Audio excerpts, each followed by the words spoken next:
ഒരു കാലത്ത് ഇന്ത്യയുടെ സൗഹൃദ രാഷ്ട്രമായിരുന്നു ബംഗ്ലാദേശ്. ബംഗ്ലാദേശ് രൂപീകരണത്തിന് ഇന്ത്യ എടുത്ത റിസ്ക് ചെറുതല്ല. പക്ഷേ ഇപ്പോൾ ഇന്ത്യക്ക് നേരെ വാളോങ്ങി നിൽക്കുകയാണ് ബംഗ്ലാദേശ്. ബംഗ്ലാദേശിൽ ന്യൂനപക്ഷങ്ങൾ ആക്രമിക്കപ്പെടുന്നു. ഹിന്ദു ക്രൈസ്തവ വിഭാഗങ്ങൾ ഹിന്ദു ക്രൈസ്തവ ബുദ്ധ വിഭാഗങ്ങൾ ബംഗ്ലാദേശിൽ ന്യൂനപക്ഷമാണ്. 10 മുതൽ 11% വരെയാണ് ബംഗ്ലാദേശിലെ ന്യൂനപക്ഷത്തിൻ്റെ കണക്ക്. ന്യൂനപക്ഷത്തെ ക്രൂരമായി ആക്രമിക്കപ്പെടുന്ന വാർത്തകളാണ് ബംഗ്ലാദേശിൽ നിന്ന് പുറത്തു വരുന്നത്. ഷെയ്ഖ് ഹസീന ഇന്ത്യയിലേക്ക് പലായനം ചെയ്തതിലൂടെ, അല്ലെങ്കിൽ ഷെയ്ഖ് ഹസീനയ്ക്ക് ഇന്ത്യ രാഷ്ട്രീയ അഭയം നൽകിയതിലൂടെ ബംഗ്ലാദേശും ഇന്ത്യയും തമ്മിലുള്ള ബന്ധം മാറിയിരിക്കുന്നു. ബംഗ്ലാദേശിൽ മുമ്പ് ഷെയ്ഖ് ഹസീനയുടെ കാലത്തൊക്കെ ഹിന്ദുക്കളെ കണ്ണിലെ കൃഷ്ണമണി പോലെയാണ് ഹിന്ദുക്കളടക്കമുള്ള ന്യൂനപക്ഷങ്ങളെ കണ്ണിലെ കൃഷ്ണമണി പോലെയാണ് സംരക്ഷിച്ചിരുന്നത്. എന്നാൽ ഇപ്പോൾ അവിടെ ജമാഅത്തെ ഇസ്ലാമി പിടിമുറുക്കിയിരിക്കുന്ന കാഴ്ചയാണ് കാണുന്നത്. ബംഗ്ലാദേശ് ഒരു മിനി പാകിസ്ഥാനായി മാറിയിരിക്കുന്നു. കലാപങ്ങൾ തുടർക്കഥയായി മാറുന്നു. ഹിന്ദു സമുദായത്തിൽപ്പെട്ടവരുടെ വീടുകൾ അഗ്നിക്ക് ഇരയാക്കുന്നു. ഇങ്ങനെ കലാപകാരികൾ ബംഗ്ലാദേശിൽ സംഹാര താണ്ഡവം ആടുകയാണ്.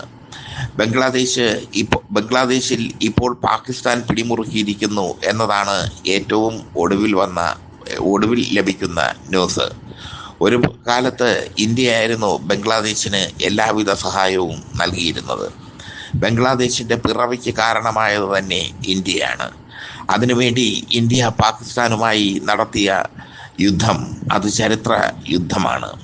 ഇന്ദിരാഗാന്ധിയുടെ ഭരണകാലത്താണ് ബംഗ്ലാദേശിനെ പാകിസ്ഥാനിൽ നിന്ന് വേർതിരിച്ച് സ്വതന്ത്ര രാഷ്ട്രമാക്കി മാറ്റിയത് ഇന്ത്യ. ആ ഇന്ത്യക്ക് തന്നെ ഇപ്പോൾ ബംഗ്ലാദേശ് ഭീഷണിയായി മാറിയിരിക്കുന്നു. മതതീവ്ര ശക്തികൾ ബംഗ്ലാദേശിൽ പിടിമുറുക്കിയിരിക്കുന്നു. ജമാഅത്തെ ഇസ്ലാമി ആണ് ബംഗ്ലാദേശിൽ പിടിമുറുക്കിയിരിക്കുന്ന പ്രധാന മതതീവ്ര കക്ഷി. അവർ ഹിന്ദു സമുദായത്തെയും ക്രിസ്ത്യൻ സമുദായത്തെയും ബുദ്ധ സമുദായത്തെയും ആക്രമിക്കുന്നു. ഈ സാഹചര്യത്തിൽ ഹിന്ദു സമുദായത്തിൻ്റെ സംരക്ഷണത്തിന്, അല്ലെങ്കിൽ ന്യൂനപക്ഷങ്ങളുടെ സംരക്ഷണത്തിന് ഇന്ത്യക്ക് തുനിഞ്ഞ് ഇറങ്ങേണ്ടി വരും. അത് ഉറപ്പാണ്.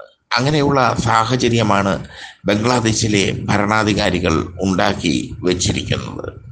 ബംഗ്ലാദേശിൽ നടക്കുന്ന ഓരോ സംഭവവും ഇന്ത്യയെ ബാധിക്കുന്ന സംഭവമാണ്. ദീപദാസ് എന്ന് പറയുന്ന